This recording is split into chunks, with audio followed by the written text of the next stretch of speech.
पंतप्रधान नरेंद्र मोदी आज केरळम आणि तामिळनाडूला भेट देणार असून या दौऱ्यात ते विविध विकास प्रकल्पांचं उद्घाटन, राष्ट्रार्पण आणि पायाभरणी करणार आहेत। या दौऱ्यात सर्वप्रथम पंतप्रधान केरळममध्ये एर्नाकुलम इथे सुमारे 10,800 कोटी रुपयांच्या विकास प्रकल्पांची पायाभरणी आणि उद्घाटन करतील।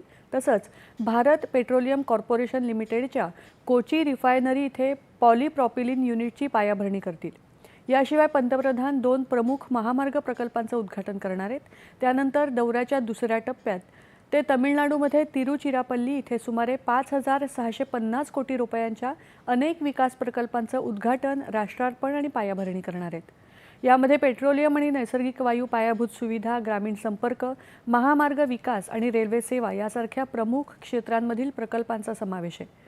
त्यानंतर पंतप्रधान निलगिरी आणि ईरोड जिल्ह्यांमध्ये BPCLच्या सिटी गॅस वितरण नेटवर्कची पायाभरणी करणार आहेत आणि चेन्नईमध्ये IOCLचा ल्यूब ब्लेंडिंग प्लांट राष्ट्राला समर्पित करतील।